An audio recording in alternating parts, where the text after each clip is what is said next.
Muito boa noite a todos. Um momento muito especial na vida da nossa igreja, neste evento que estamos realizando nesta quarta-feira, em parceria com o Seminário Teológico Batista Sul do Brasil, através do professor Edson e professor Delambre, e também o Centro Acadêmico, em trazer aqui o professor Leonardo Boff. Eu acho que é um momento especial porque a gente vai poder também ouvir um pouco da sua experiência, daquilo que ele tem contribuído para a teologia, não só na América Latina, mas no mundo, como um pensador, como um intelectual, mas uma pessoa também que tem se aproximado do povo. E eu tenho certeza que há de ser de grande proveito para todos nós. Ouvimos um pouco da sua experiência e daquilo que ele vai nos falar um pouco, eu penso, pelo tempo que temos, da teologia, da sua ligação e também da sua cisão com a igreja romana. Eu penso que muitos aqui são curiosos para fazerem perguntas, não sei se haverá essa oportunidade, mas de qualquer forma, eu acho que é uma oportunidade ímpar para nós. E por isso nós queremos dar as boas-vindas a todos que aqui estão, e em nome do Ministério Pastoral da Igreja, a pedido do pastor Israel Belo de Azevedo, que é o nosso pastor titular, ele me pediu então para que justificasse a sua ausência. Ele está ministrando um seminário de doutorado lá no Seminário Servos de Cristo em São Paulo, motivo pelo qual ele está ausente, só retornará na próxima sexta-feira. Então sintam-se acolhidos, sejam muito bem-vindos, à Igreja Batista Itacuruçá, e que esses momentos sejam momentos preciosos e de grande proveito para o nosso crescimento na área intelectual, na área eclesiástica, na área espiritual de cada um de nós. Eu vou passar a palavra ao Jacler, que é um dos presidentes da nossa igreja, jovem também. Ele vai trazer uma palavra também voltada à comunidade acadêmica que aqui está presente. Boa noite a todos. Em nome da diretoria da Igreja Batista Itacuruçá, eu dou boas-vindas a todos vocês. Espero que seja um momento de grande aproveitamento para todos, que possam crescer espiritualmente, academicamente, e gostaria que todos vocês se sentissem em casa, porque como uma igreja aqui é a nossa casa. Então, professor Edson, professor Leonardo, contem com a gente para o que vocês precisarem, estamos aqui às ordens.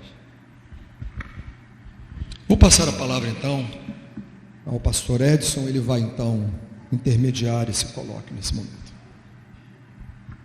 Então, quero agradecer de coração nossos irmãos e irmãs aqui da Igreja Batista de Itacuruçá, e agradecer o pastor Israel Belo e pela abertura de possibilitar esse espaço para nós recebermos essa figura maravilhosa.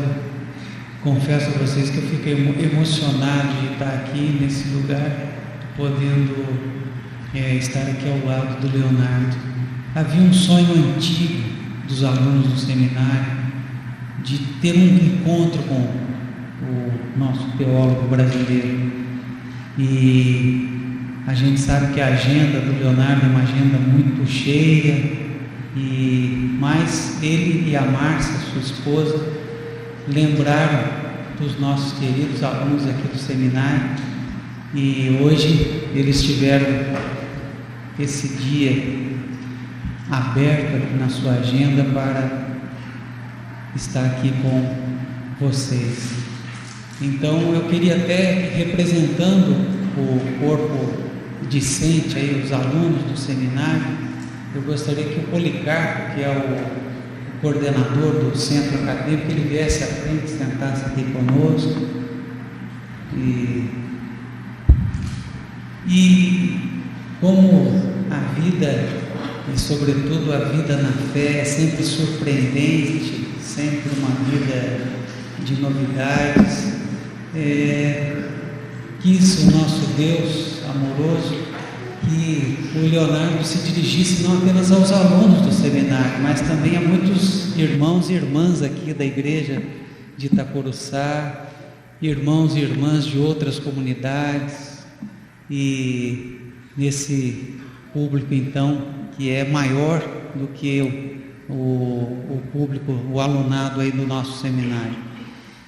Nós temos aqui alguns professores conosco também do seminário, professor Delambre, né?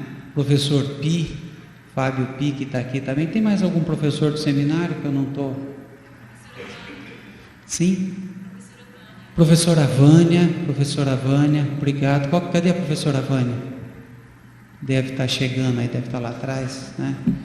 E então agradecemos de coração. Estou vendo aqui o Chakra também, né? E muitos alunos, muitos companheiros pastores aqui, amigos. E, gente, que privilégio pensar que hoje são os alunos alemães, são os alunos da África do Sul, são os alunos da América do Norte, os alunos de teologia, que consultam lá entre as suas obras de referência um teólogo brasileiro chamado Leonardo Boff. Vocês sabiam que o Leonardo Boff está entre os 5 autores de língua portuguesa mais traduzidos no mundo? 5. Aliás, desses só 2 vivos, ele e o Paulo Coelho. Concorrer com o Paulo Coelho aí não tem jeito, né, Leonardo?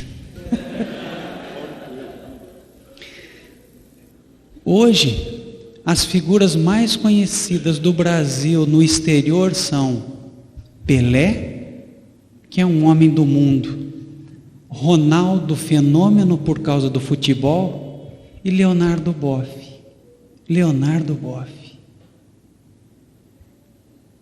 Essa figura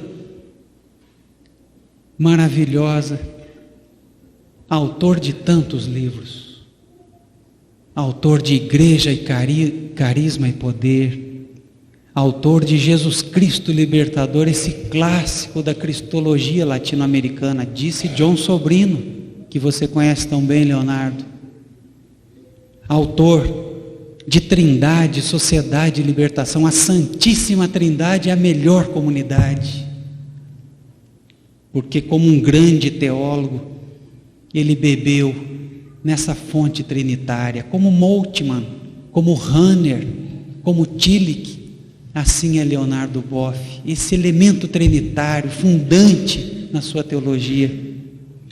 O Leonardo, quando chegou de Munique, do seu doutorado, e que fala aos estudantes brasileiros, aos jovens brasileiros, o Leonardo, de Além da Vida e da Morte, um livro maravilhoso, precioso, onde ele trabalha esses temas difíceis da escatologia, como por exemplo o céu, inferno. E Leonardo reinterpreta esses temas com o pé firme na tradição, mas conversando com o tempo da juventude, o tempo contemporâneo, o tempo moderno. Aliás, é um dos livros mais lidos do Leonardo, é um dado interessante.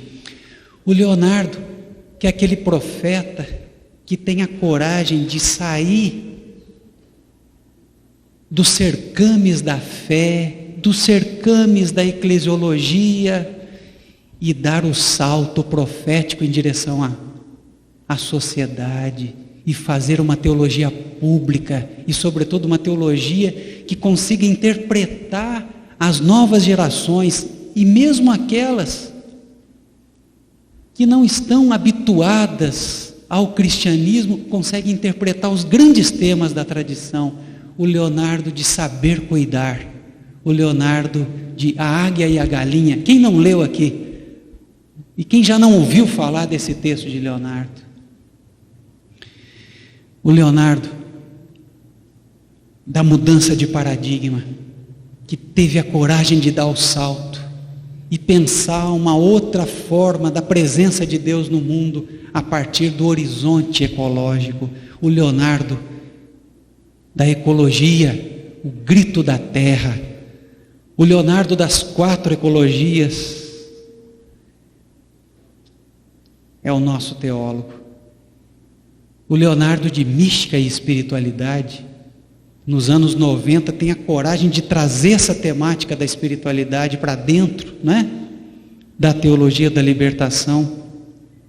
E por último, o Leonardo Total da Libertação, um livro, para vocês terem uma ideia, que ganhou o prêmio Nautilus nos Estados Unidos, um livro que tem como prefácio, escreveu o prefácio do livro Fritjof Capra, e ganhou a medalha de ouro no campo, no quesito ciências e ecologia. Esse é o nosso Leonardo Boff. Quarta-feira, agora que vem, vai estar em Munique, falando no coração cultural da cidade, ópera lá de Munique, falando sobre o tema Grito do Povo, Grito dos Pobres, Grito da Terra. Que maravilha, esse nosso irmãozão, brasileiro como nós. E nós temos o privilégio não apenas de lê-lo, mas nessa noite o privilégio de ouvi-lo. Que Deus o ilumine, que ele se sinta acolhido entre nós e que ele saiba que tem muitos parceiros e dentro nessa sua trajetória tão rica, tão linda, tão bonita, de ter colocado a teologia latino-americana no lugar de tanta importância que ela tem hoje. Nossa teologia não é mais a teologia colonizada. Nossa teologia hoje é uma teologia da fonte. É uma referência hoje para o mundo todo, graças a homens e mulheres, homens como Leonardo, que deram a sua vida, trabalhadores simples da seara do nosso Senhor. E por isso nós, sobretudo que vivemos nesse mundo da teologia, nós somos tão gratos a Deus por essa vida tão preciosa. O Leonardo vai trazer a sua palavra aqui, uma teologia para o nosso tempo, e depois ele vai falar mais ou menos 1 hora, depois nós teremos entre 20 minutos e meia hora para algumas perguntas de vocês, para que depois então ele tenha um tempo para aqueles que quiserem adquirir os seus livros, para receberem um autógrafo dele, né, que é maravilhoso em ter um autógrafo, né, do Leonardo Boff.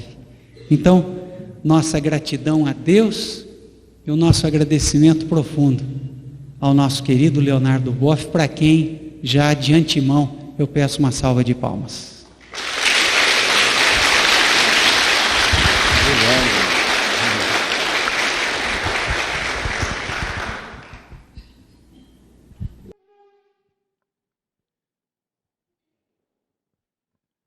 Eu não gosto de falar sentado e tem um troço aqui embaixo que me incomoda. Bom, eu queria saudar a todos vocês, especialmente os colegas professores, os estudantes todos, e agradecer as palavras generosas do Edson, que foram realmente muito generosas. Eu me sinto um trabalhador na seara do Senhor, mas um trabalhador, digamos, que mexe com 25 sílabas com as quais ele tem que construir o discurso teológico, que é o alfabeto brasileiro. Eu gostaria de dizer que tenho, desde o começo da minha formação acadêmica, uma dimensão ecumênica, porque na universidade que eu fiz em Munique, eu frequentava a católica e frequentava também a evangélica, onde tive como professores nomes importantes como Pannenberg, como von Rath, que vocês devem conhecer das aulas. E sempre mantive um diálogo muito grande com as igrejas, porque reconheço todas elas formas diferentes de transmitir para a humanidade o legado de Jesus. E quanto mais elas o fazem, mais nós nos enriquecemos com distintas maneiras de que esse legado seja pronunciado, dito e vivido. Assim como temos 4 evangelhos e num só evangelho, temos muitas comunidades, muitas igrejas, mas todas elas têm isso em comum: o testemunho da verdade de Jesus e o seguimento dos cristãos que se entendem nessa caminhada que ele inaugurou quando passou entre nós e que vem até os dias de hoje. Eu queria ainda dizer que tenho um irmão batista, que é professor na Universidade Federal do Rio, professor de estatística, e ele não está aqui porque ele mantém um curso que é muito apreciado para aqueles que querem fazer mestrado e doutorado. Então ele prepara essas pessoas e é sempre à noite. Ele queria vir, mas tinha aula hoje à noite. Mas é um batista extremamente fervoroso, até eu, para o meu gosto, meio demais, porque temos algumas discussões sobre a interpretação da Bíblia, sabe? Mas eu pude falar 2 vezes na igreja que ele frequentava, em Botafogo, e agora ele está na primeira igreja, aí não sei que bairro que é aquele. É o Estácio, lá que ele frequenta. Ele só tem uma amargura na igreja porque, como ele é economista, ele tem que fazer todas as finanças da igreja. E sempre elegem ele porque professor de economia tem que entender de finanças. Bom, eu queria lhes falar um pouco dos desafios que se apresentam hoje para a teologia cristã, para além das denominações confessionais. Isso é como o fenômeno cristão. Ele enfrenta algumas questões que são algumas inéditas e que nós temos capacidade, a partir do potencial deixado por Jesus, a dar uma resposta e ajudar a humanidade a fazer uma travessia feliz.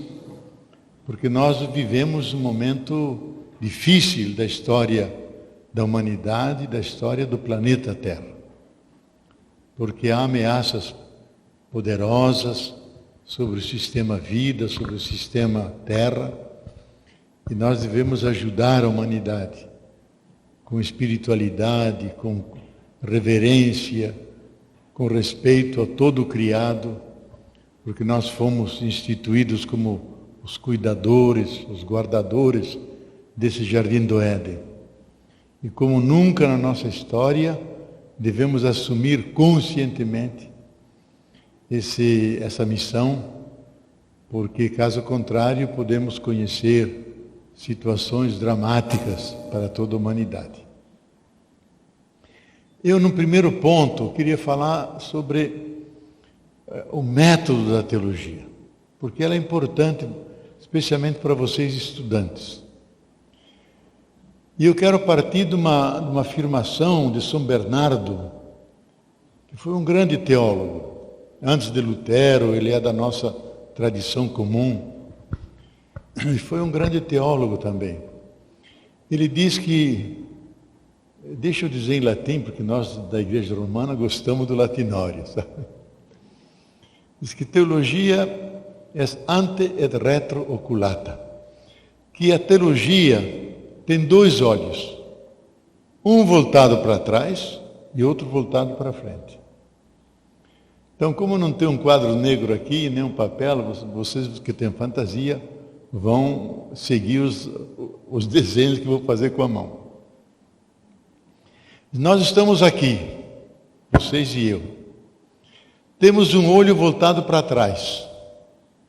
E o para trás significa estamos ligados a uma tradição, que é a tradição judaico-cristã, que é a herança sagrada que recebemos de Deus como revelação e que culminou em Jesus Cristo. No fundo significa, nós temos o Antigo e o Novo Testamento. E também temos o testemunho daqueles que viveram essa fé, e às vezes com martírio, estenderam essa fé pelo continente todo, as igrejas de vocês, a nossa. Então tem uma tradição de testemunhos de fé, que não deixaram que o Evangelho ficasse sem frutificar. E isso é um olho voltado a esse passado. E nós nunca podemos perder essa referência de onde nós viemos. Porque aí nós aurimos a nossa identidade. Somos cristãos. E a nossa raiz está no Antigo Testamento, no povo de Deus, da primeira aliança e da segunda aliança, que é a aliança de Jesus. E temos outro olho voltado para frente, que é a realidade que nos toca viver. Realidade econômica, política e realidade familiar. E a teologia é o esforço de combinar esses dois olhares. Agora, há um problema, que nós chamamos de problema hermenêutico, problema de interpretação. Porque entre nós e o passado, a Bíblia, do Antigo e Novo Testamento, existem 2, 3 até 4 mil anos de diferença. Então há um corte aí que nós temos que aprender as línguas, temos que interpretar, fazer a exegese dos textos. E são textos que não são compreensíveis imediatamente na sua letra, porque a distância entre nós e eles é muito grande. Por exemplo, só para dar um exemplo, quando Jesus diz: isso é meu corpo que é dado por vós. Se você entende corpo, e a todo existe inclusive, uma heresia dos cafarnaítas, os habitantes de Cafarnaum, que entendiam o corpo mesmo, comer o corpo. Então, somos meio antropófagos. Só que corpo, no sentido da cultura de Jesus, da cultura ambiente, não é corpo. É outro nome para dizer: isso sou eu, é a minha personalidade, é a minha inteireza, que é dada por vós. Mesmo quando diz que derrama o sangue, lógico, não é só sangue que sai das veias. Isso é vida, é minha vida que é entregue, sacrificada por vós. E assim muitos outros temas que nós podíamos tomar, que exige uma interpretação para sermos fiéis à intenção dos seus redatores e à intenção que Deus quis colocar naquelas palavras e naqueles textos. Então, por isso estudamos a exegese, estudamos a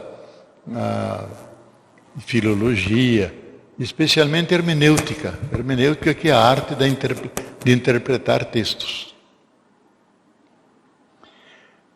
Pelo menos na minha formação, era muito forte o aprendizado do latim, grego e hebraico.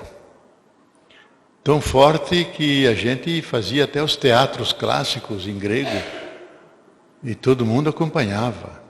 Todo mundo ria das piadas, etc., que dentro dos teatros tinha. Hoje já mudou muito. A igreja está meio decadente nisso, a igreja romano-católica. E hebraico, eu tinha insuficiência de hebraico.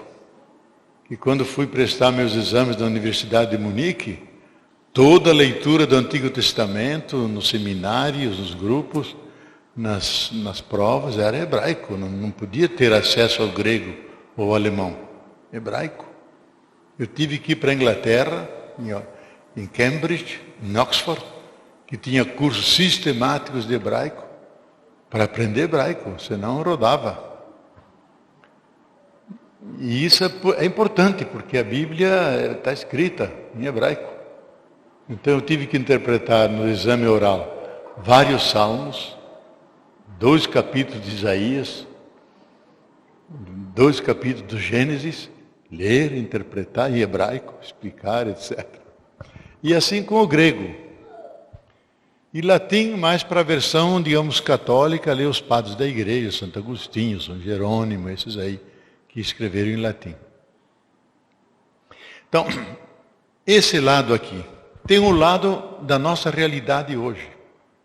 Só que entre nós e a realidade também tem um corte no meio. Que grande parte da nossa leitura é uma leitura ideológica, feita pelo senso comum, feita por aquilo que o jornal O Globo diz, que o Jornal Nacional refere. São leituras onde interesses humanos estão em jogo. Mas nós não queremos uma leitura que interpreta a realidade em função de certos grupos de interesse da classe dominante, ou daqueles que detêm os meios de produção, os meios de comunicação. Queremos conhecer a realidade na maior objetividade possível. E aí fazemos um corte, superamos a leitura comum, vulgar, dos jornais, das televisões, e fazemos uma leitura mais científica.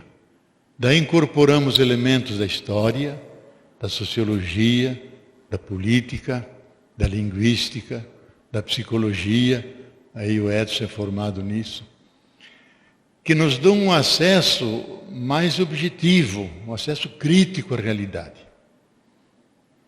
Então a teologia hoje é uma ciência difícil de ser feita, porque ela tem que incorporar muitas ciências.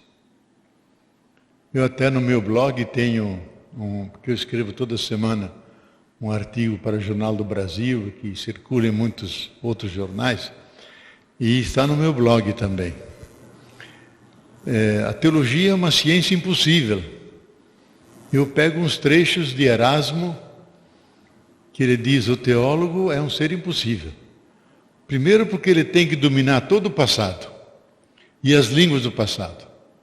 E tem que dominar a compreensão de todo o presente, a ciência do presente. E colocar tudo isso à luz de Deus, porque é isso que dá a característica própria da teologia. Já na definição da primeira questão da Suma Teológica de Santo Tomás de Aquino, quando ele pergunta o que é a teologia, ele diz: é o discurso.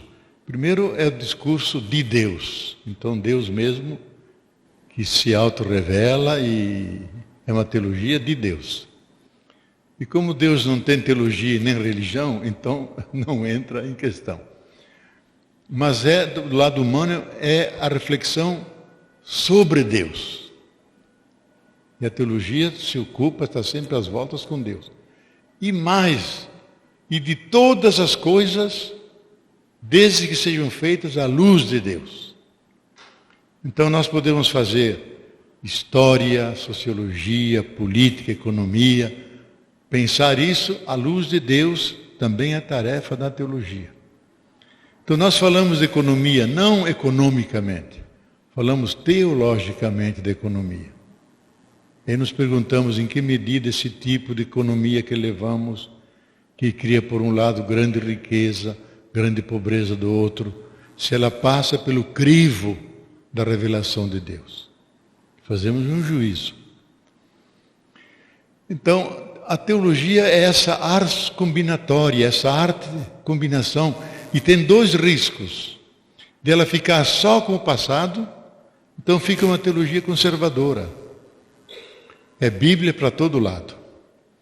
Como se da Bíblia você derivasse as soluções de tudo.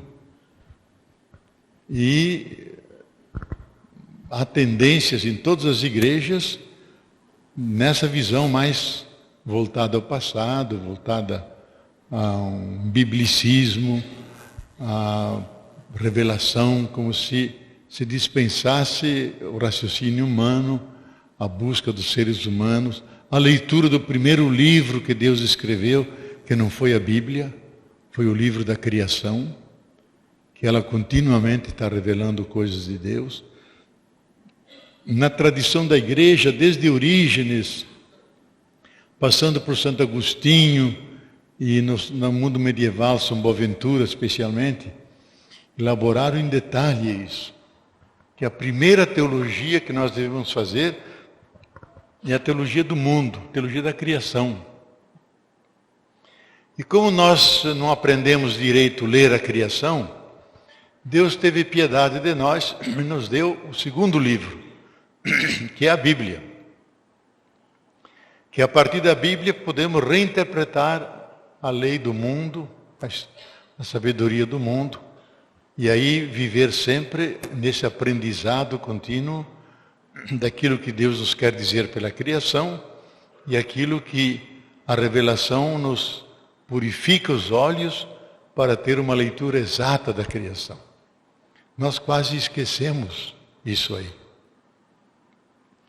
Veja que os 11 capítulos da Bíblia não falam de Israel, não falam do povo de Deus. Fala dos povos, fala da criação, e só no capítulo 11, versículo 4 em diante, que fala do povo de Deus. Então hoje nós temos que atualizar essa teologia da criação, teologia dos povos, porque está lá na Bíblia. E não só uma teologia do povo de Deus, de Abraão em diante, Jesus Cristo e até nós. Então, há um exagero, a gente só ficar com aquilo. Como outro exagero, só ficar com o presente. Então, segue as últimas modas da teologia. Agora é Moltmann, depois é Pannenberg, depois é Tillich, depois é não sei que teólogo novo, e vai saltitando daqui e acolá, seguindo os modismos teológicos. E geralmente perdendo a raiz de lá de trás. Então, a teologia sensata, verdadeira, é que equilibra as duas coisas. Pega tudo que pode da tradição, da Bíblia. Quando falo tradição aqui, é as duas grandes alianças que Deus fez conosco. Que é a aliança primeira com o povo de Israel, e a primeira mesmo é a aliança da criação, e depois do dilúvio ela é renovada, em termos de aliança mesmo, nunca mais o dilúvio, nunca mais o extermínio, e o arco-íris é o símbolo dessa nova aliança, com a criação. Depois com o povo de Israel e depois com Jesus. Quando falo tradição, é esse bloco de... Eu não gostaria de usar a palavra verdades, de fatos salvíficos, de emergências de Deus na história, que são conservadas nesses livros, que são os livros da Bíblia, 72 livros da Bíblia. E temos sempre que voltar a isso, nos inspirar, e simultaneamente olhar para o mundo de hoje e particularmente ser sensível aos desafios que vêm do mundo de hoje. Isso é o grito do oprimido, o grito da terra, o desespero de famílias que estão sofrendo com doenças, com filhos entregues. Dá para escutar aí atrás ou está difícil? Dá para escutar? Porque eu tenho uma voz meio rouca, sabe? Então. Mas isso aqui é muito forte, preciso colocar meio longe. Ele controla lá, vê se controla aí para não assustar os meninos aí. Então eu acho que a boa teologia é aquela que combina esses dois olhos. O olho da realidade, captando os desafios, e esses desafios nos fazem pensar, eles interrogam a Bíblia, interrogam a mensagem de Jesus. Por exemplo, hoje nós temos uma grande interrogação. Por exemplo, nós vivemos uma grande crise ecológico-social, onde a humanidade se confronta com o risco que vem pelo aquecimento global, pela exaustão dos recursos da natureza, nós encostamos nos limites da terra, maltratamos demais a terra, exploramos até não poder mais, e a terra está se defendendo como pode. Ela se defende mostrando sinais para a gente pensar, que são grandes tufões, são tsunamis, são vulcões, São grandes secas de um lado, grandes enchentes do outro. São sinais que a terra dá. E a gente olha para trás. Se vocês abrem o capítulo 24 de Isaías, parece uma profecia para o dia de hoje. Porque vocês desobedeceram às leis, não respeitaram a ordem das coisas, Deus vai devastar a terra, ela vai ficar coberta de cadáveres. Olha, uma leitura que diz, mas isso aqui é a nossa realidade de hoje. Então a realidade de hoje nos manda ler lá atrás a Bíblia, que nos inspira. E o texto profético, como vocês sabem, ele é transtemporal e transcondicional, não está preso a condições e a tempo. O profeta, ele capta as tendências da história, dos impulsos humanos, e a partir daí ele fala em nome de Deus, como advertência. Primeiro com ameaças e tudo, mas sempre no fim com uma esperança. Como aí Isaías diz, mas se vocês observarem as leis, se ativerem na vontade de Deus, então Deus virá, enxugará a lágrima de todas as faces, e renovará a fertilidade dos solos, e vocês viverão felizes na terra de todos. Porque o profeta faz ameaça, mas também traz a esperança. Então, nesses confrontos é que nós vamos construindo a teologia. Então, a teologia nunca é algo pronto. Nunca é algo pronto. Está sempre sendo feita, redita. Nós sempre estamos lendo e relendo os textos sagrados e lemos com os olhos que temos hoje. Porque cada geração tem um olhar que vem das preocupações do tempo presente. Eu, como disse lá num certo lugar de um livro, todo ponto de vista é a vista de um ponto. Eu posso ler a Bíblia a partir do centro do Rio de Janeiro. A partir de lá onde está a Petrobras, os grandes bancos, a riqueza que circula em forma de capitais, etc., e bolsa, e não sei o quê. Posso ler a partir daí. E tem uma leitura da realidade, que vai privilegiar o bem-estar, o evangelho da prosperidade, etc. Eu posso ler a Bíblia a partir da favela, mais lascada. E aí você vai ver que Deus é o Deus vivo, que escuta o grito do oprimido do Egito, daqueles que estão exilados na Babilônia, dá centralidade ao pobre, desce para escutar a voz, o grito e toma partido por eles. Então aquele lugar me faz ler a Bíblia de maneira diferente. E nós pensamos a partir de onde os pés pisam. Se eu piso na favela, vejo o mundo a partir da favela. Que lá não funciona nem a polícia, nem a escola, nem o banco, nem a infraestrutura de esgoto e água, e nem as igrejas às vezes funcionam. E já é outra leitura. E às vezes leitura profética. Dizer, nós nos sentimos um povo exilado. E por outro lado, Jesus vem e diz, felizes de vocês pobres. E Deus é o Deus do grito. Escuta o grito do oprimido no Egito, o grito dos exilados na Babilônia e o grito de Cristo na cruz. E ressuscita Jesus. Então, nós devemos cada vez enriquecer as nossas leituras a partir do lugar onde estamos. Porque aí, qual é a consequência disso? A mensagem fica atual. Fala para as pessoas. As pessoas dizem, puxa, essa mensagem é para mim.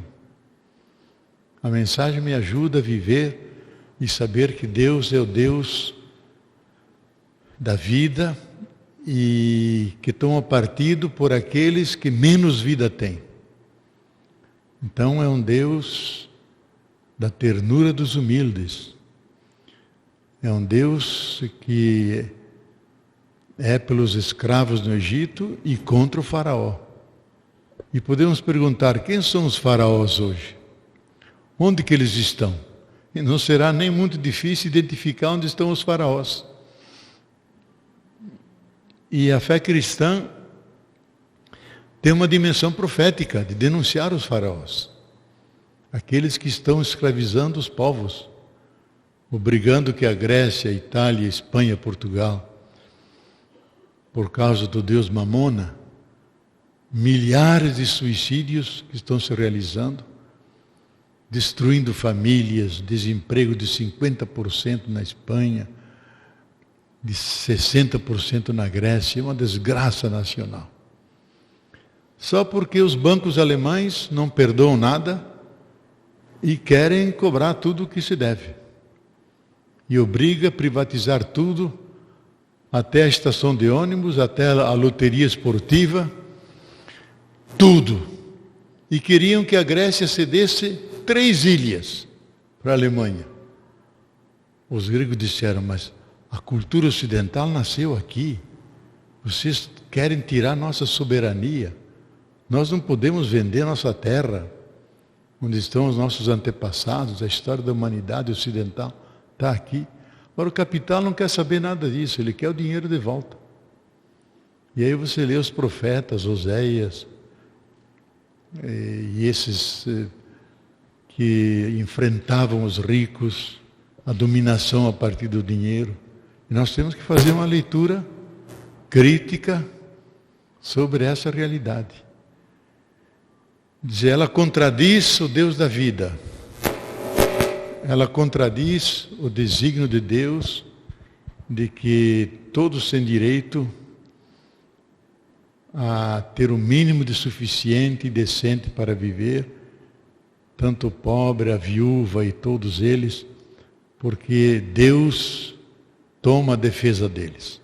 Se ninguém os defende, nem os direitos humanos defendem, os direitos dos pobres são direitos de Deus. E Deus toma partido deles. Nós temos que dizer isso.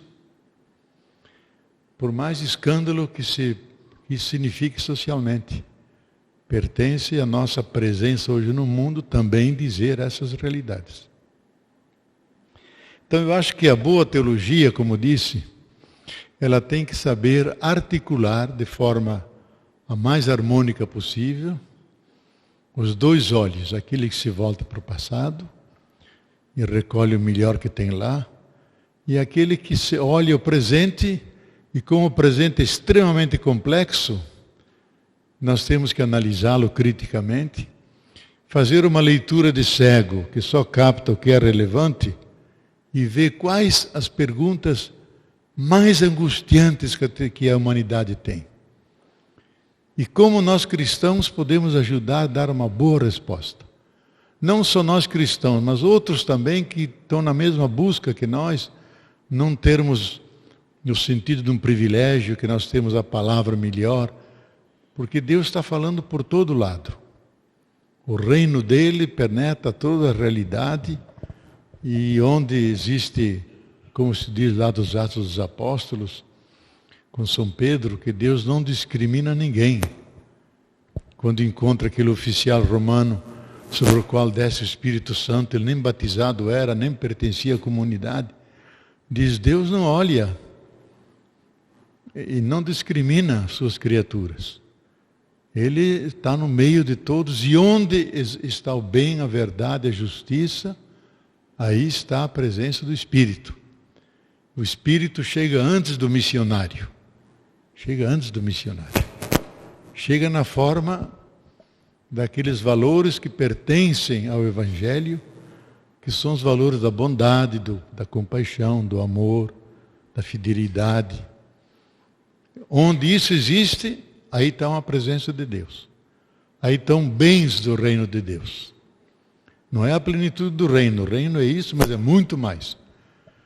Então, uma leitura teológica dessa realidade nos faz ver a urgência de nós sermos contemporâneos. Isto é, estarmos vivendo o nosso tempo.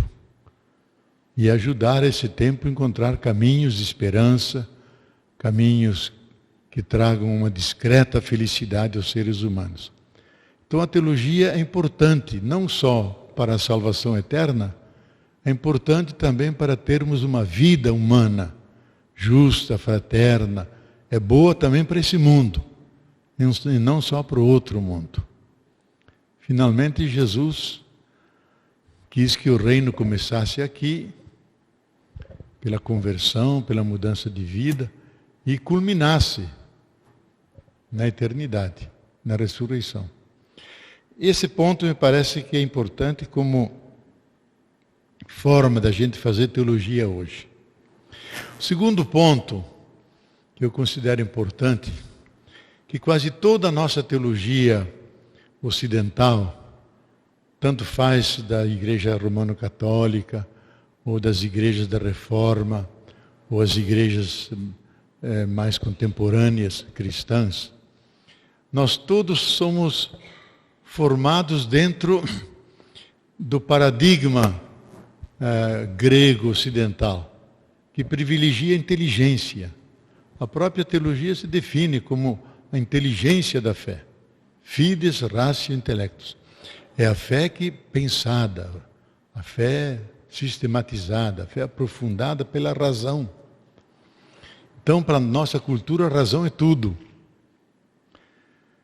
Daí vem toda a cultura moderna, toda a ciência, a tecnologia, e toda a nossa teologia, ela tem uma profunda raiz intelectual e até intelectualista, que se traduz por doutrinas. Ela tem suas doutrinas, seus dogmas, seus credos, e isso cria um certo tipo de cristianismo que precisa de ser passado adiante com muitas explicações para o povo. Quando o mais fundamental da tradição judaico-cristã não é essa visão intelectualista, é uma visão existencial, vivencial da palavra e da presença de Deus na história. Então é antes uma espiritualidade do que uma teologia. Talvez hoje o que mais faz falta à nossa teologia toda é exatamente essa dimensão espiritual, isto é, o encontro vivo com Deus e com Jesus. Não uma doutrina sobre Jesus, não uma cristologia, não a cristologia de John Sobrino, ou de Pannenberg, ou aquela de Pagola agora que está muito em voga, que é um grande livro sobre Jesus. Podemos fazer isso. Agora, só tem sentido essa cristologia escrita se ela nos leva a um encontro vivo, pessoal, com o Cristo que está presente na comunidade dos que creem e no mundo, porque Deus não mandou seu Filho para a igreja ou para as igrejas, mandou seu Filho para o mundo. Nós esquecemos às vezes isso. Mandou para o mundo.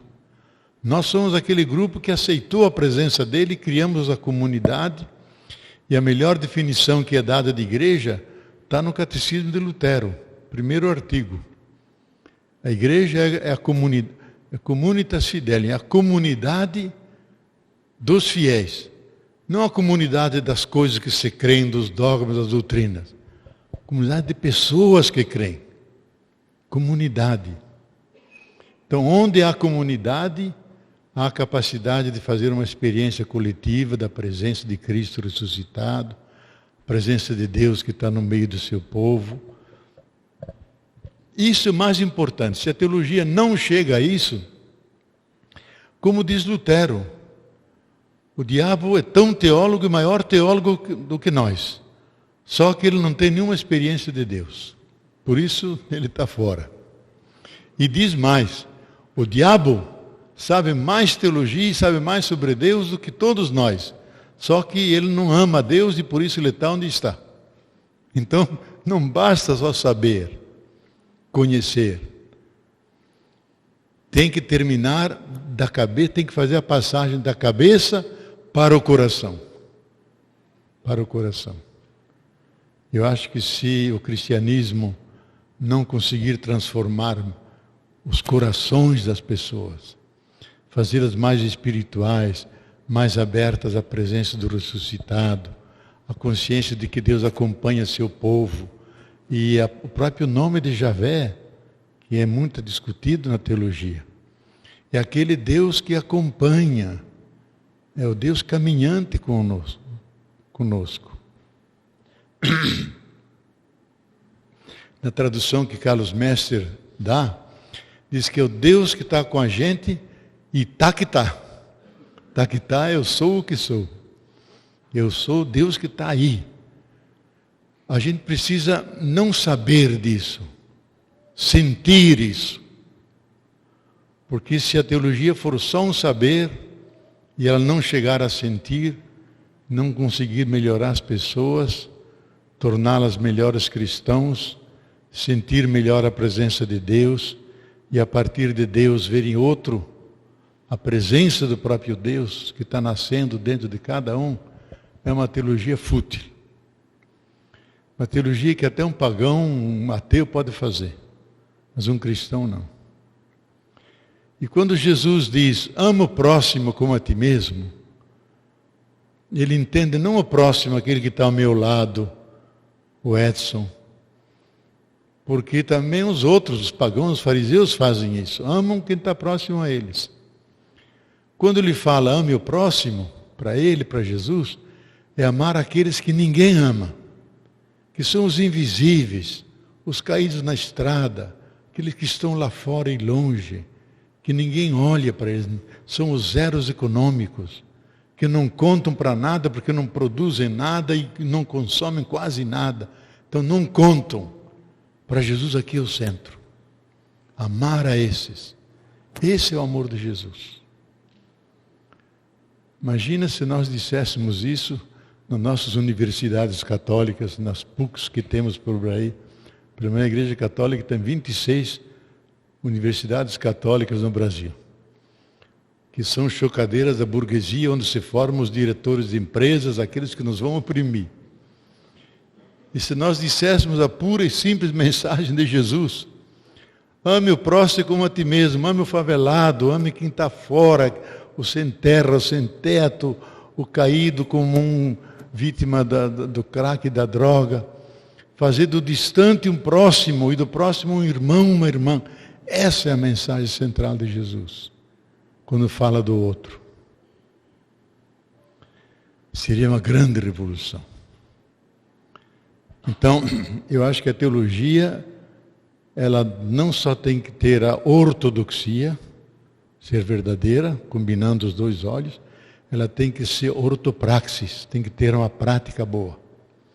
Porque não são prédicas que salvam, são práticas de amor, de fidelidade, de amor que salvam. Não no sentido que Lutero dava, eu crio tantas boas obras aí, exige o céu. Não é isso. Significa de estar no seguimento de Jesus, e nesse seguimento ter os mesmos sentimentos que ele teve, que se despojou totalmente para estar próximo de cada um daqueles que conviviam com ele.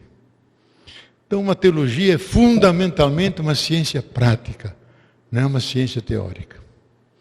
Ela faz o percurso da prática, fazendo essa leitura combinada dos dois olhos, para chegar a transformar as pessoas.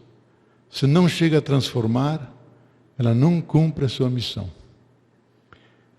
Então é meio chato ser teólogo, porque ele tem que ser um bom cristão, sabe? Tem que ser um cristão fiel, um cristão que dá testemunho de vida, um pastor que sai da escola de teologia, como diz o nosso Papa Francisco, que tem cheiro de ovelhas e não cheiro de flores de altar. Cheiro de ovelha é quem anda com o povo.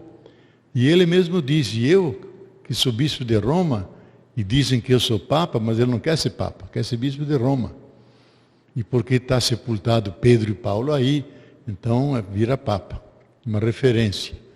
Diz, eu não vim aqui para dirigir a igreja de Deus. Eu vim aqui para caminhar com vocês, escutar vocês todos na caminhada, e juntos ver qual é o caminho, qual é a direção da nossa caminhada. É outra coisa do que se vestir como um príncipe lá em cima, dando dogmas e doutrinas, cortando a cabeça de 500 teólogos, como fez o Papa Ratzinger. Os melhores de cada país, ele cortou a cabeça. Aí não dá. É um cristianismo ideológico, doutrinalesco, nem doutrina é. Porque perdeu o sentido básico. Jesus diz, não é aquele que diz Senhor, Senhor e faz uma grande cristologia, uma grande teologia, mas é aquele que faz a vontade do meu Pai. Meu Pai trabalha e eu também trabalho com Ele. Então vejam lá vocês como devemos fazer a nossa teologia. E um último ponto para a gente começar a discutir, eu acho que nós hoje, eu estou resvalando aqui, é que eu tenho 4 próteses, se eu resvalar é um tombo só, viu?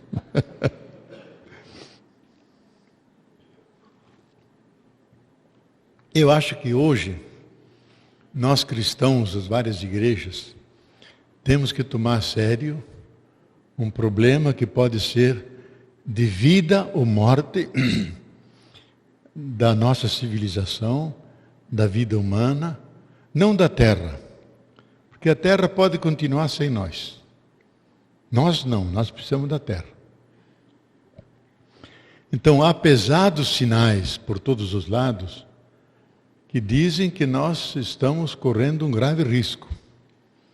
Não um risco regional, um risco global. Que esse planeta velho, pequeno, nós encostamos nos limites dele, exaurimos os bens e serviços dele. A grande maioria dos recursos, bens e serviços da Terra não são renováveis. Nós superexploramos esse planeta que nós recebemos de Deus para cuidar dele, como a única casa comum que temos.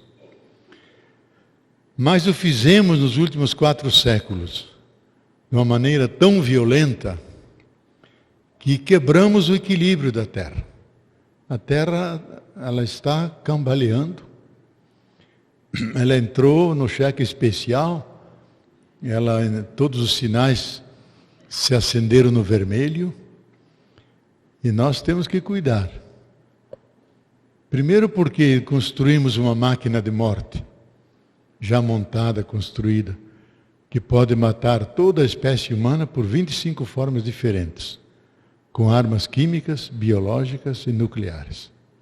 Segundo, fizemos tantas com o planeta Terra, com os ecossistemas, com as águas, com os solos, com os mares, com as florestas, que a Terra ficou depauperada. Ela precisa de 1 ano e meio para repor aquilo que nós tiramos dela durante 1 ano. Então ela está sem sustentabilidade. E como disse, ela responde a essa violação que fazemos dela da maneira que ela pode. Que é nos dando sinais de que assim como está não podemos continuar. Porque podemos ir ao encontro de um grande cataclisma ecológico e social que pode dizimar grande parte da humanidade. Por exemplo, todos os cientistas diziam que com o aquecimento global não podemos ultrapassar 350 partes por 1 milhão de dióxido de carbono, dessa fumaça das fábricas, dos carros, na atmosfera. Nunca chegar a 400. Porque chegar a 400, a Terra se aquece em 2 graus Celsius e ela não retrocede mais.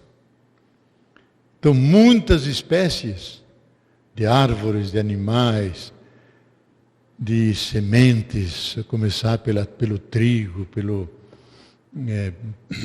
milho, pelo café, não aguentam e as flores começam a cair antes. Só para dar um exemplo que a Embrapa estudou, no norte do Paraná, o clima cresceu 1,5 graus. Consequência, todos os cafezais florescem e a flor logo cai e morre. E eles tiveram que abandonar o norte do Paraná e ir para Uberlândia, aquela região onde o clima é mais estabilizado. Então, há 2 semanas atrás nós chegamos a 400.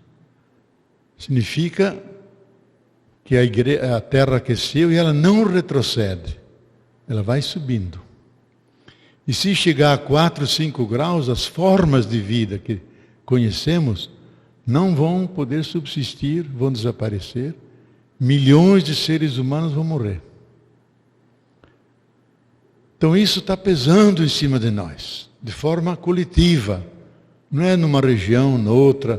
Todas as crises até agora eram regionais, agora são globais. E aí vem um apelo à responsabilidade humana. Como é que nós, como cristãos, como igrejas, ajudamos a ter respeito das águas, da criação, das florestas, dos animais? Como é que nós vamos cumprir aquilo que está no capítulo 2 do Gênesis, colocados aí para sermos os cuidadores do jardim do Éden, para sermos aqueles que guardam? E como é que vamos interpretar Gênesis 1:26, que diz: crescei e multiplicai-vos, dominai a terra, os peixes das águas, as aves do céu, os animais? Bom, se nós fizermos isso, estamos ferrados. E se eu aplicar esse mandamento bíblico, eu estou indo contra aquilo que Deus não quer, a destruição da natureza. E aí nós temos que interpretar esse texto. E o texto, e a exegese tirou a limpo isso, os judeus que chegam do Egito ocupam aquelas regiões que era possível ocupar, que os amorreus e os outros tinham já ocupado, que eram absolutamente desérticas, secas, não podiam cultivar nada. Então dominai essa terra, para vocês cultivarem, para vocês terem o sustento de vocês. Por isso, vocês são imagens e semelhanças de Deus, vocês têm que ajudar a modificar essa situação, ser um pequeno Deus aqui na terra, para que vocês possam viver. O sentido não era para dominar e estragar, era para dominar a terra para que ela ficasse, ela frutificasse, pudesse permitir que plantas crescessem, animais existissem e nós pudéssemos nos defender. Agora tem que explicar isso. Se você não explica dessa forma, diz: está vendo que a Bíblia é cúmplice da devastação ecológica? Veja aí. E houve cientistas, um famoso White, um grande historiador americano, que culpa o judeu-cristianismo pela crise ecológica mundial. E cita essa frase que o cristianismo sempre repetiu na história: o ser humano é o centro de tudo, ele tem que dominar e fazer a posição adâmica de quem está em cima dominando. Esquece o 2º capítulo. Nós temos que interpretar o 1º, e por que eles dizem isso, e assumir o 2º. O 2º que é importante hoje. Nós colocados no jardim do Éden, isso é, colocados na terra, para cuidar. Cuidar é uma relação amorosa com a realidade. Não é uma relação de dominação. E guardar. Guardar significa manter a sustentabilidade, que as plantas cresçam, se reproduzam, deem frutos. É a mensagem que a ecologia diz hoje, está lá na Bíblia já. Então nós temos que resgatar esses elementos. E no Novo Testamento, resgatar a cristologia cósmica, do prólogo de São João, da Epístola a Efésios e Colossenses, um pouco da Epístola aos Hebreus, onde o Cristo ressuscitado é a cabeça do cosmos e da igreja e está dentro do universo. Tudo foi feito por Ele, para Ele, nada do que existe sem Ele. Ele é uma força cósmica, está dentro do universo, como ressuscitado. E São Paulo, 1 Coríntios 15, 45, diz que ele é o novíssimos Adam. É o Adão novíssimo. É o novo ser. E aí nós temos que resgatar essa presença, que Teilhard de Chardin tão bem desenvolveu, do Cristo presente dentro da criação, empurrando a criação para uma convergência, para que ela seja uma criação não agredida pelo ser humano, mas o ser humano que descobre Deus dentro o Cristo ressuscitado dentro da própria natureza em processo de desenvolvimento, de evolução. Aí nos lembramos do texto do Evangelho de São Tomás, que é do ano 50 mais ou menos, até antes dos Evangelhos. Os Evangelhos dos anos 60 em diante, São Marcos. Nos anos 50 tem esse Evangelho que foi descoberto em 1948, o Evangelho de São Tomé, e tem um dito lá, o dito 104, que é belíssimo, onde o ressuscitado diz: o mundo saiu de mim, o mundo volta a mim. Corte a lenha e eu estou dentro dela. Levante a pedra, eu estou debaixo dela. Porque eu estou convosco todos os dias, até a consumação dos séculos. O que significa isso? O ressuscitado está dentro da realidade. Cortar a lenha é pesado. Levantar uma pedra é oneroso. Mas o Cristo está aí. Você o encontra na pedra, encontra na lenha, encontra em cada ser humano, encontra em todas as partes. Então, se um cristão vive essa dimensão, ele transfigura a realidade. É uma leitura espiritual, eu diria até uma leitura mística da realidade. Vê o Cristo ressuscitado fermentando dentro do mundo e levando para um feliz destino, para uma transfiguração e não para uma destruição. Isso é tudo teologia, não é invenção de algum teólogo. Teologia do Novo Testamento, teologia do autor ninguém sabe direito quem é o autor de Efésios e Colossenses, mas é do grupo de São Paulo. Então, e são textos sagrados nossos, que nós lemos nas nossas igrejas e na nossa teologia, e que nós devemos atualizá-los para o tempo de hoje, face essa crise que pode nos afetar profundamente. E aí repetir aquilo que está no livro da sabedoria, no capítulo 11, versículo 24, que é uma espécie de oração que o autor do livro da sabedoria faz, que diz: ó Deus, tu criastes todas as coisas e amas todos os seres que criastes. Não odeias nenhum que foram criados, porque tu és aquele que é o soberano amante da vida. Deus soberano amante da vida. Então, para um cristão como nós, que tem fé, diz: por mais que haja ameaças sobre esse planeta, o Senhor verdadeiro não somos nós. Não são aqueles que detêm armas de destruição em massa. Não são aqueles que desflorestam e poluem os solos e as águas, criam um caos no planeta Terra e ela, em reação, se aquece. E com isso nos ameaça. O verdadeiro Senhor é o Deus vivo, que é o soberano amante da vida. E se Ele é o soberano amante da vida, não vai permitir que a vida seja assim destruída. Então nós temos esperança, que essa tragédia não é tragédia. É uma crise. E toda crise é a crisola, purifica, como alguém que fica doente, entra em crise, emagrece, vai para o hospital, sofre, quase morre. Às vezes ele fica por lá mesmo. Mas se ele sai de lá, muda a vida. As coisas pequenas que não davam valor, dão grande valor. Está em casa com os seus filhos, com a sua esposa, com os seus amigos. Dá importância do trabalho, mas também essa dimensão mais espiritual da vida. Muda a vida, é uma crise. Não é uma tragédia. As dores não são dores de um moribundo que está morrendo. São dores de um parto, pelo qual nos vem à luz uma nova criatura. Pois essa é a nossa esperança. E eu acho que enquanto os campos florescerem, as árvores crescerem, os frutos madurarem, enquanto a natureza na sua primavera se enche de flores e alegria, enquanto os seres humanos continuam nascendo, é um sinal de que Deus ainda acredita no ser humano, acredita na sua criação.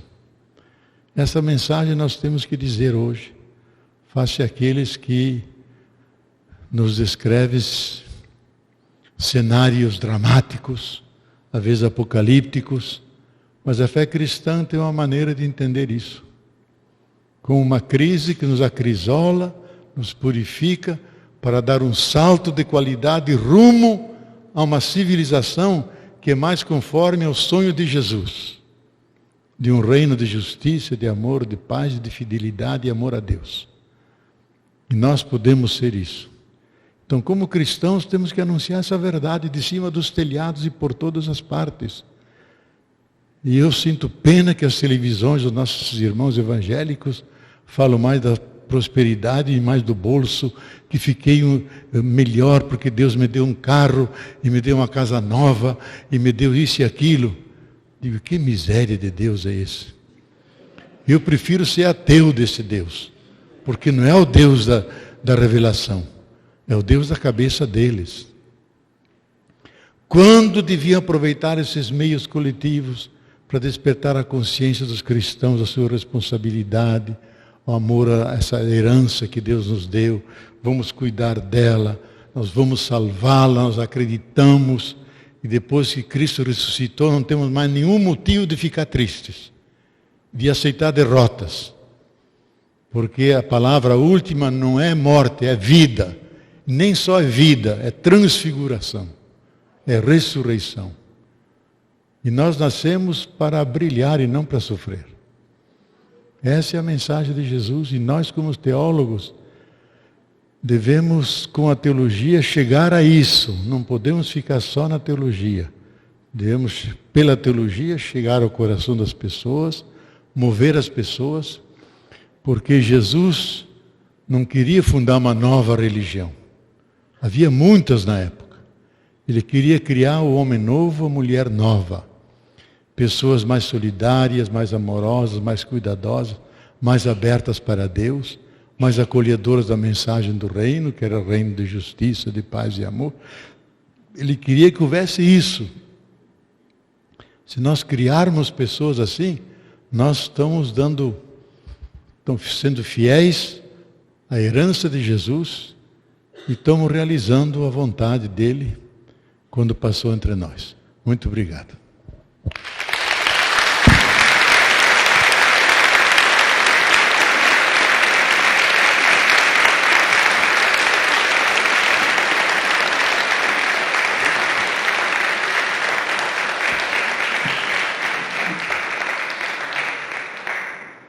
Nós temos um pequeno tempo, então, para algumas perguntas. Vocês podem se manifestar. Sejam breves para que... Mas antes das perguntas, o Policarpo quer dizer uma coisa aqui. Então tá bom. Porque eu vou fazer um agradecimento, mas a gente encerra com agradecimento. A minha pergunta seria o seguinte, Leonardo Borges. Muitos de nós aqui seremos líderes de comunidades locais, né? A questão religiosa, como pastores, alguns trabalhando com a parte de música. E como você disse, um grande desafio é levar para a prática. Tem um livro que eu li, foi até de um sociólogo, mas como o senhor disse, a gente tem que trazer esses elementos, às vezes do Bauman, né? Foi a socialidade individualizada. E às vezes a gente se depara com problemas que, como resolvê-los? Parece que... E a gente está diante de um problema que é a crise, né, da ecologia, que também é uma forma que a gente está oprimindo a terra, mas também a gente muitas vezes oprime outros seres humanos, né? É uma opressão geral. E como um líder de comunidade pode trabalhar isso? Assim, na palavra dele, na prédica, ele pode desafiar isso, né? Muitas vezes somos líderes religiosos, às vezes de diretores de empresa, né? Ou às vezes são formados na nossa escola, né? Na PUC ou em outras universidades. A gente, na palavra, né? A palavra é o nosso instrumento para atacar essas questões, ou a gente, como líderes de comunidade, também tem que diversificar isso. Além da palavra, levar projetos. A gente tem um exemplo aqui do professor Delame, que ele trabalha numa comunidade carente, com conscientização. Como a gente se limita na palavra, a gente já está, vamos dizer assim, fazendo a nossa parte, ou seria importante a gente diversificar isso? Vamos fazer 3 ou 4 questões, aí o nosso querido Leonardo responde, né? Para a gente aproveitar o máximo. Então, Eduardo lá. Leonardo, você disse que o modo de ser cuidado, né, o modo próprio do ser humano, ele não tem cuidado, ele é cuidado, o próprio dele é ser cuidado. Nisso há lugar para um deixar ser, para não intervenção, um pudor, uma vergonha, e não apenas sempre intervenção, cuidado sempre como querer proteger. Mais alguém aqui desse lado quer perguntar? Boa noite, Leonardo. Aqui. Eu tive de manhã lá no ISER e não pude fazer a pergunta. Eu sou pastor congregacional e acho muito rico esse momento histórico de um teólogo católico numa igreja batista, falando para um público batista, e eu também como evangélico congregacional fazendo parte desse momento. A questão ecumênica, que é uma palavra muito mal digerida para os evangélicos, né? E você citou aí que não há como não ser cristão fora de uma dimensão ecumênica. Então, seria bom traduzir isso para a gente. Meu nome é Daniela e eu sou mãe e sou cristã. Eu estou colocando isso porque eu gostaria que o enfoque da resposta fosse um pouco voltado para isso. Eu estava assistindo um programa de televisão e era um documentário feito dentro da parada gay, né? Uma questão do homossexualismo que hoje no Brasil isso está em efervescência. E eu vi uma pessoa, uma moça homossexual, fazendo a colocação dela, e ela falou que não tinha se achado ainda e tudo, e que ela se sentia bem daquela forma, e por isso eles fundaram uma igreja, né, para pregar o amor de Deus para todos, uma igreja inclusiva e tudo. Quando eu comecei a ouvi-la falar do amor de Deus e que eles faziam esse trabalho, eu confesso que eu comecei a me sentir constrangida, porque parecia que a gente estava na contramão, eu como cristã, estava na contramão daquilo que Deus quer, né? E a minha colocação é nesse sentido, né? Como cristã e como mãe também, como é que a gente pode lidar, né? Qual a sua visão, como a gente poderia lidar com esse momento que a gente está vivendo? Bem lá atrás.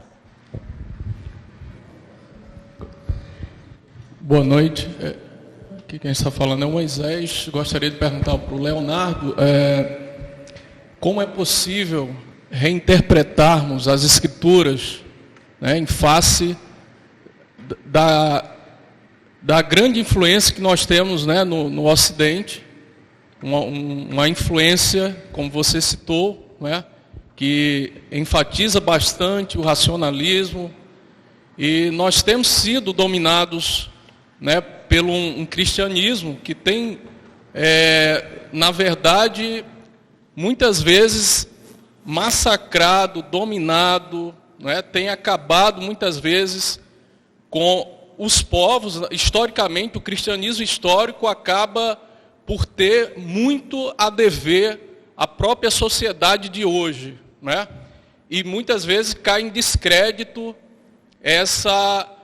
esse novo enfoque. Como é possível, né, nós trazermos de volta uma linguagem de simplicidade que dê credibilidade para a sociedade odierna né, hoje?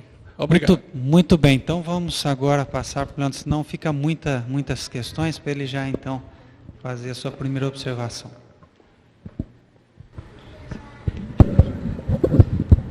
Bom, muito obrigado às perguntas.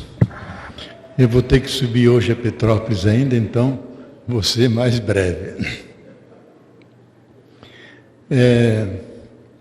A primeira, como é que nós vamos ajudar as comunidades carentes e como é que nos acercamos a isso?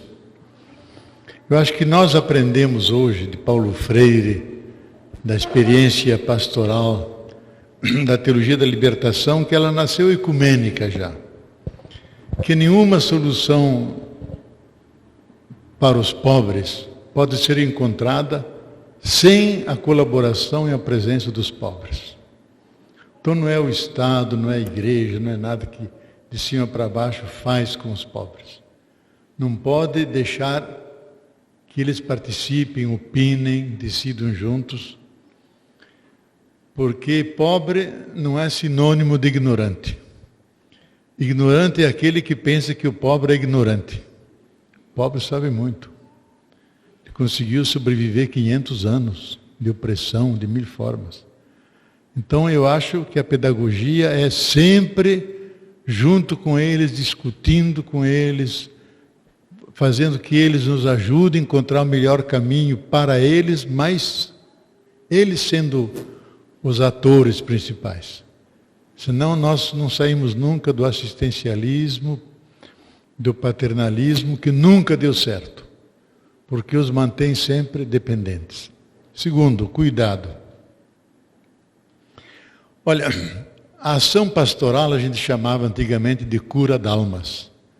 Em latim, cuidado é cura. E cuidar do outro. Que é uma relação carinhosa, uma relação amorosa. Agora, nós somos obrigados a intervir na natureza, porque não temos nenhum órgão especializado. Cada animal já nasce pronto. O patinho nasce nadando. Nós não. Se nos colocam no berço, nós não sabemos como descer e buscar nosso alimento. Nós dependemos do cuidado dos outros. E aplicado isso para a natureza. Temos que intervir na natureza para criar o nosso habitat. Todo animal, todo ser vivo tem o seu habitat. O ser humano não tem habitat. Ele tem que criar o seu habitat. Então intervém na natureza. A questão é a qualidade da intervenção. Se a gente intervém destruindo, não respeitando as leis da natureza. A última conversa que tive com Fridtjof Capra, que é um dos grandes nomes hoje da física quântica, da ecologia, ele me disse, olha, Bob, se a humanidade conhecesse como funciona a natureza, os seus ciclos, os seus ritmos, e se ajustasse a isso, e respeitasse isso, nós não precisaríamos falar de sustentabilidade, de crescimento, nada disso. Porque a Terra seria generosa e suficiente para mais de 12 bilhões de pessoas. Quase o dobro do que somos. Então, se nós fazemos a intervenção com cuidado, permitindo que o ecossistema possa se refazer, dando sossego e pausa para que ele possa compensar aquilo que entregou para nós. Fazer como os índios derrubam uma árvore e faz todo um rito de desculpa. Nós vamos com a serra e derrubando tudo que está na nossa frente. Então é uma forma selvagem, não humana, sem cuidado. E aí nós não fazemos aquilo que pede Gênesis 2, cuidar. Então hoje, mais do que nunca, devemos cuidar que está tudo descuidado.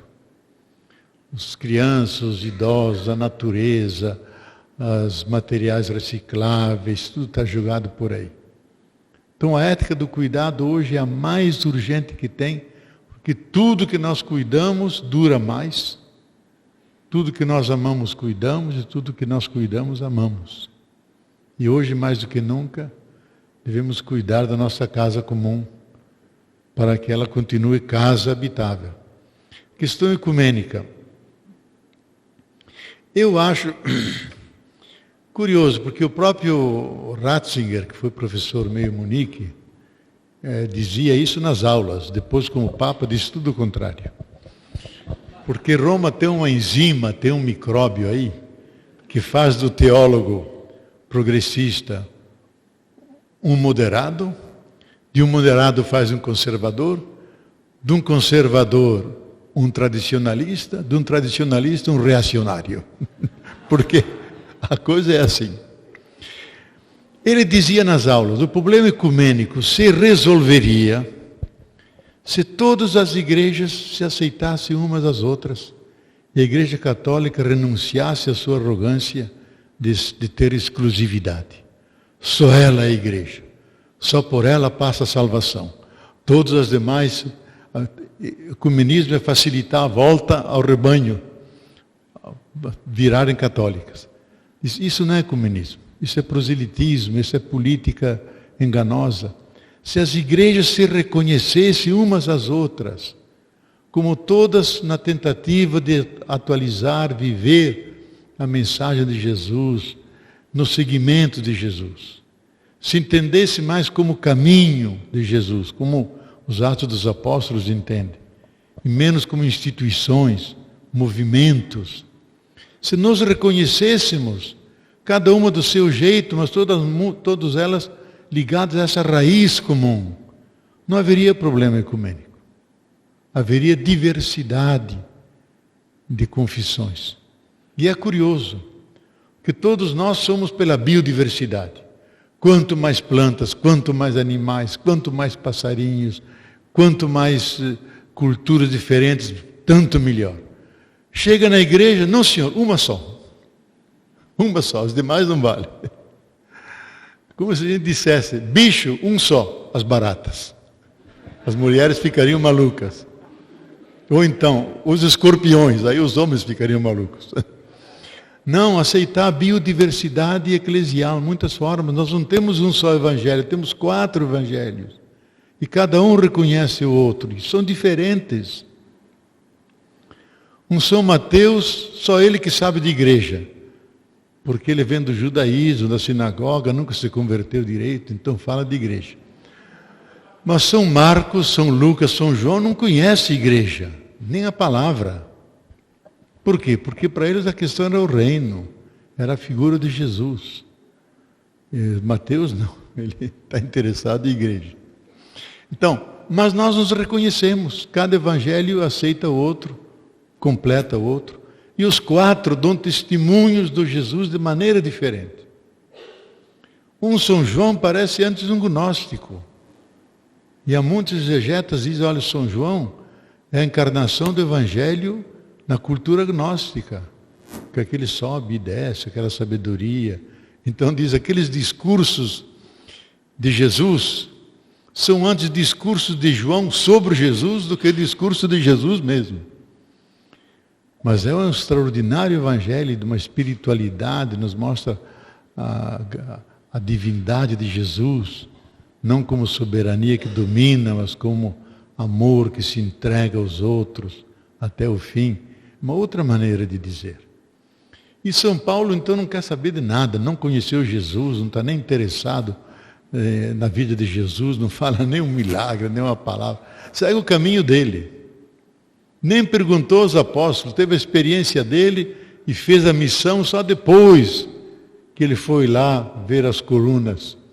Como lá na Epístola aos Gálatas diz, fui ver se eles aceitavam a minha pregação. E ficou contente que aceitaram, mas São Pedro logo corre atrás e diz, e como é que você trata os pobres? Diz, olha, desde o começo tive um cuidado pelos pobres. Significa que pertence à essência da mensagem de Jesus, cuidar dos pobres. E foram cobrar de Paulo isso. A doutrina de Jesus ressuscitado, Filho de Deus, etc. Tudo bem, mas e os pobres? Então não podemos esquecer os pobres. Então, eu acho que a questão ecumênica, nós não chegamos a isso. Eu acho que mais é por culpa da Igreja Católica. Curiosamente, o Papa João Paulo II, que escreveu uma encíclica boa sobre ecumenismo, e diz a forma como a Igreja Católica exerce o primado de Pedro é o grande empecilho ao ecumenismo. E de fato reconheceu. Só que não basta dizer, tem que mudar. E eu acho que esse Papa de agora está mudando. Saiu do palácio, não quer saber de ser chamado Papa, Bispo de Roma, mora na casa de hóspedes, come com todo mundo, porque é mais fácil, é difícil envenenar quando está comendo.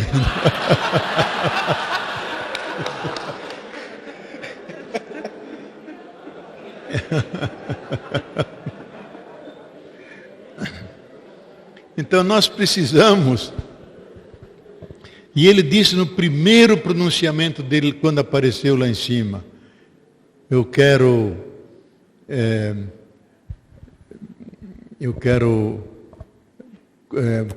dirigir a igreja, presidir a igreja, na caridade. E não no direito canônico, que diz que ele tem aqueles poderes todos. Presidir na caridade, que é a tradição do primeiro milênio, que todas as igrejas evangélicas, antigas e novas, aceitam.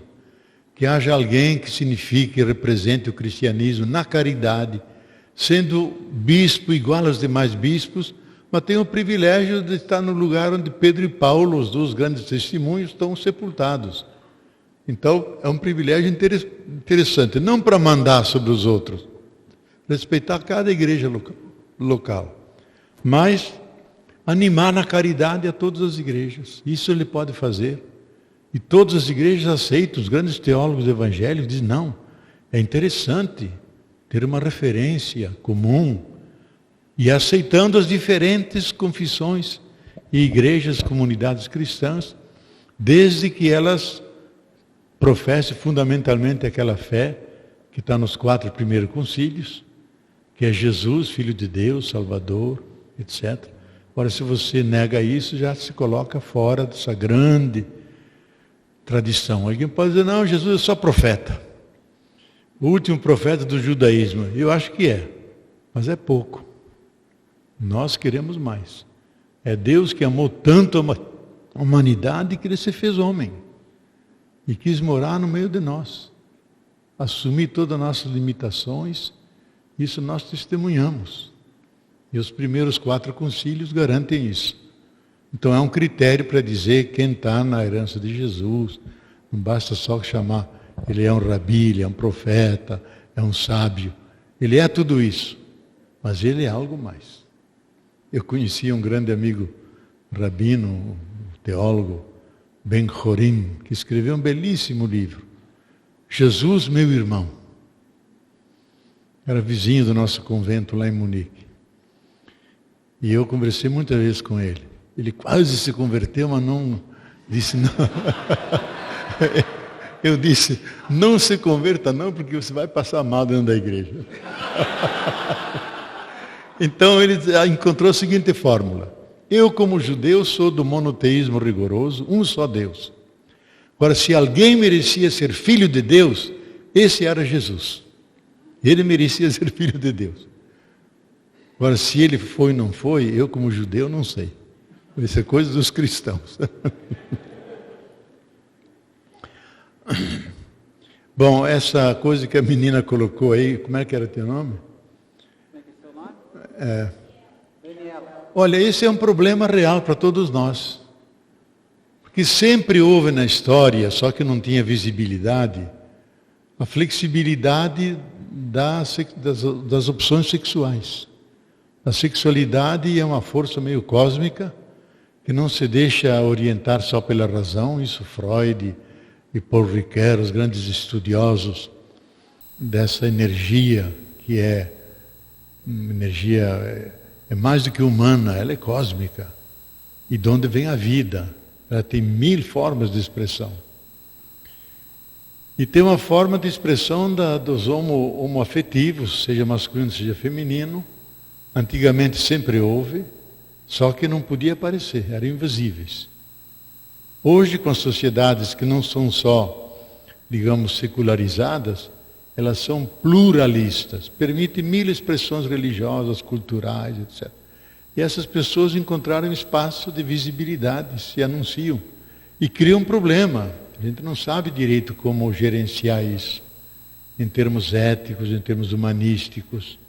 Então, eu diria o seguinte, com muita prudência, e muitos que vêm me consultar, desses homoafetivos, e há mais mulheres que homens. Quando a gente fala em homoafetivo, a gente pensa só em homens.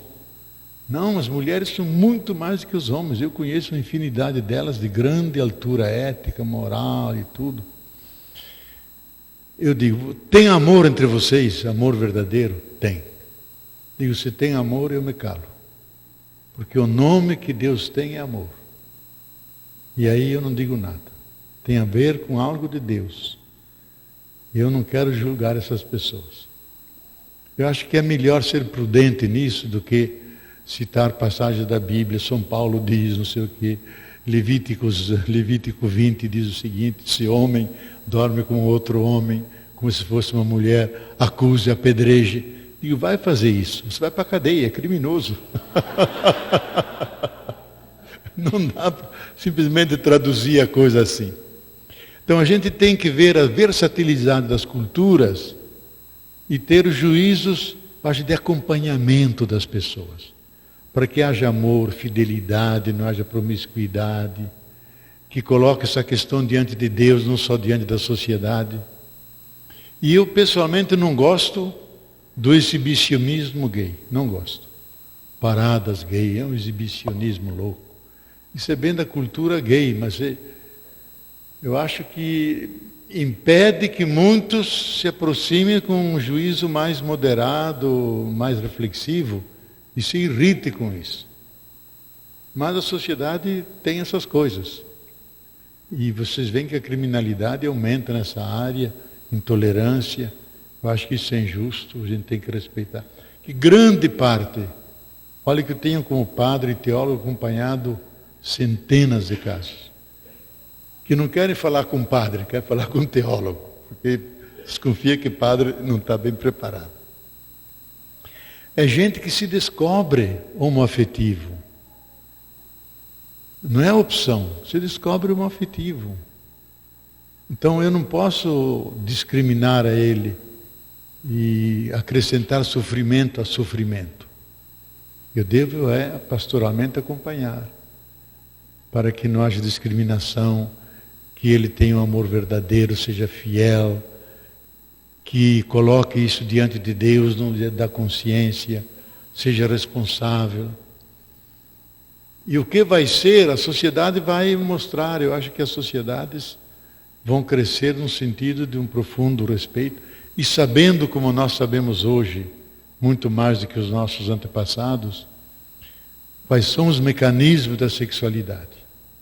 Depois que Freud aprofundou esse tema, e os grandes antropólogos e cientistas, especialmente da nova biologia, então nós ficamos muito mais prudentes para não antecipar juízos que não vão corresponder à realidade. Então eu acho aí melhor ser cristão que acompanha uma visão pastoral do que uma visão doutrinária ou moral.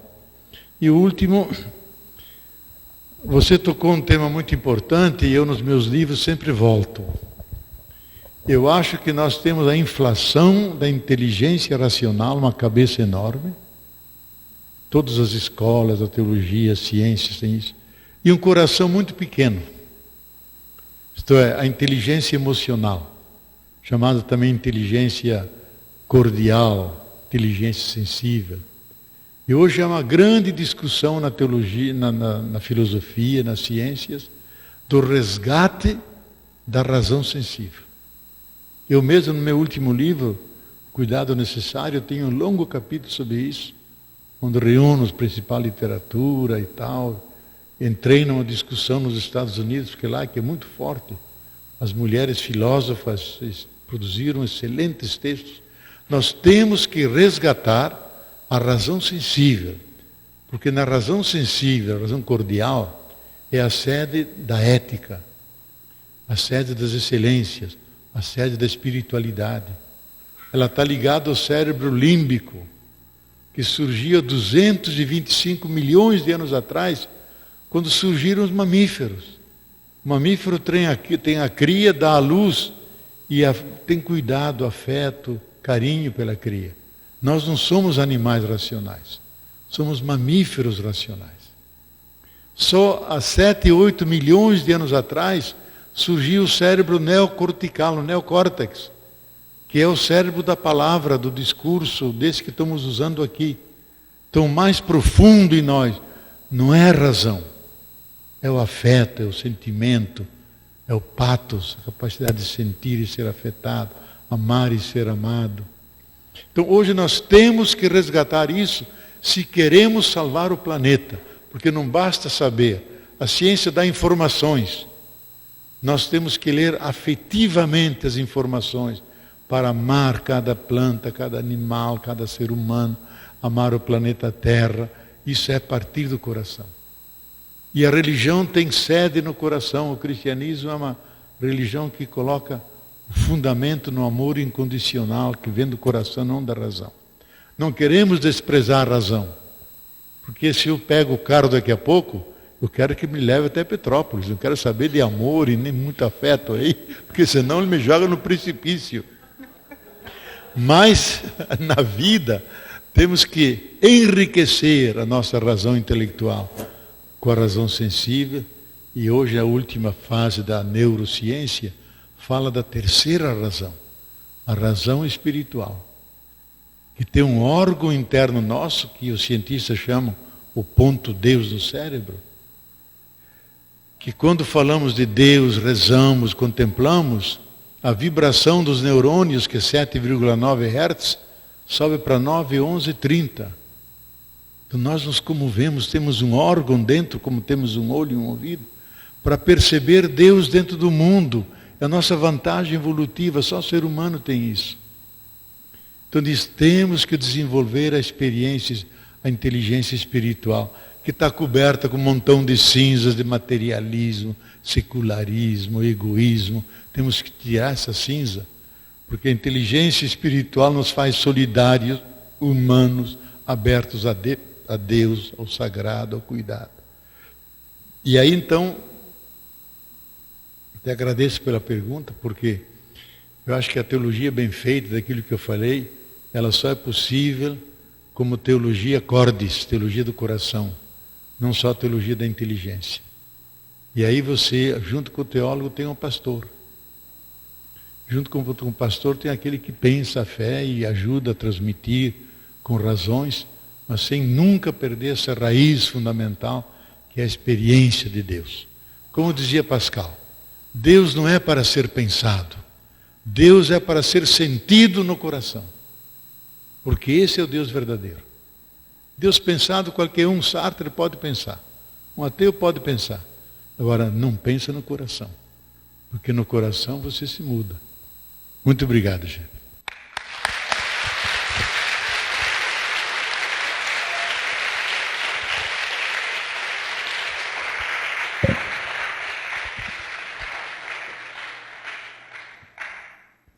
Nós vamos fazer os agradecimentos. Só queria pedir para que a equipe do CADES viesse aqui em cima. A gente está com o Robson, a Carol, o Mário, o Rafael Fernandes. E, Leonardo Boff, nós agradecemos a sua presença. Né? Tive a oportunidade de ouvi-lo hoje, foi muito agradável. E também a gente ouviu, muitos de nós estivemos na palestra no Bennett, né?